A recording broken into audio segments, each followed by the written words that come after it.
You may have heard the news that the Texas Longhorns and the Oklahoma Sooners are looking to leave the Big 12 and possibly join another conference. The Longhorns and Sooners are set to inform the Big 12 on Monday that they will not be renewing their grant of rights agreement with the conference, Horns 24/7's Chip Brown reports. The big part of the news story is that they are potentially looking to join the SEC as well. And this has led to quite a range of opinionated responses naturally. A couple of creators in the college football YouTube space have given some reflections on the topic already, mainly Daniel and Josh from College Football Nerds and Josh Pate from The Late Kick, who have expressed concern with Texas and Oklahoma moving to the SEC specifically. I'll let you all watch their videos on the topic to get the full picture. In short, they believe that Texas and Oklahoma moving to the SEC would destabilize college football by leading to the SEC becoming the sport itself and the rest of the conferences becoming irrelevant. That is a very general explanation of what they said. You should definitely check out their full arguments in the explanation of all the implications, because that's kind of where their videos really shine and giving you more of what they mean of that reality. My take, however, on this topic will address another angle.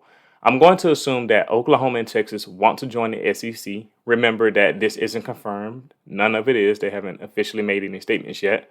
But in light of that, I would propose an alternative to them that does not require that they leave their conference. We don't know exactly why they would like to leave the Big 12, but if I were to speculate, it is due to the status of the Big 12 and the current alignment of the Power 5 conferences.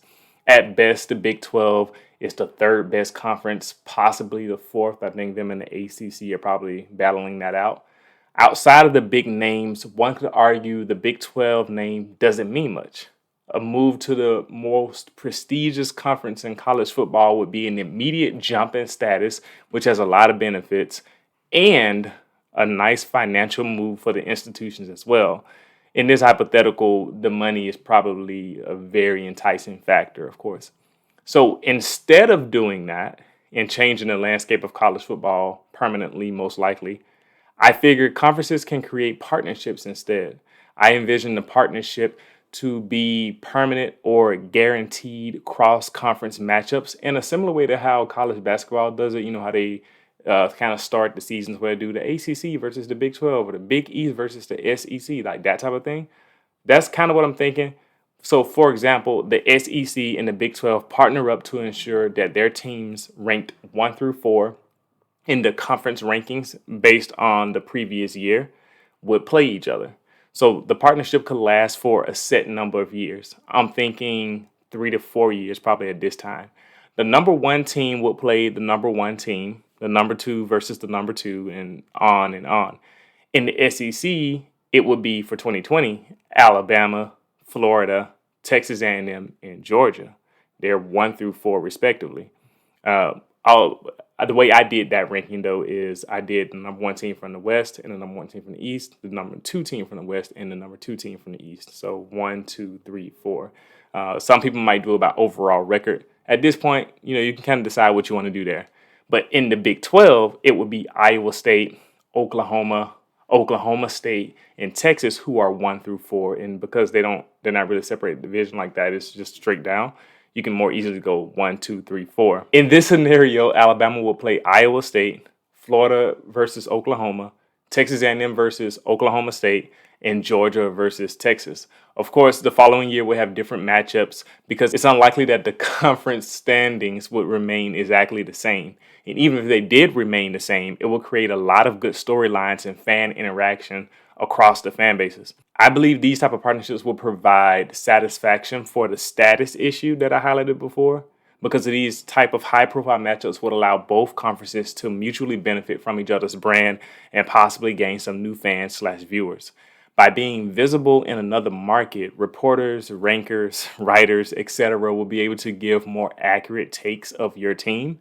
And not only does that help in public perception, but also it may give the College Football Playoff Committee additional relevant data points and eye tests for your team. Naturally, I believe this leads to a financial benefit as well. With those matchups, better TV deals could be negotiated. I'm sure the conferences can come to an agreement in how to share the profits. They could also create dual merch and paraphernalia that are yearly exclusive even. And these are just my first thoughts on this. So I'm sure the marketing teams for the different conferences and the schools could be even more creative. I believe there's a lot of potential across the board with this plan. So, with all of that said, what are your thoughts on it? Do you think it could work? Do you think it's more attractive than Oklahoma and Texas joining the SEC? Leave your thoughts and your answers to those questions in the comment section below. I would love to hear what you guys think about that and maybe even have your own plans or alternatives put down there as well. So if you enjoyed this video, click on the video to the left to see a video from my channel that the YouTube algorithm suggests for you based on your viewing habits. And if you want to see the last video I made about one of the best wide receivers in college football, Jalen Tolbert, click on the video to the right. Thanks for watching. I'll see you next time.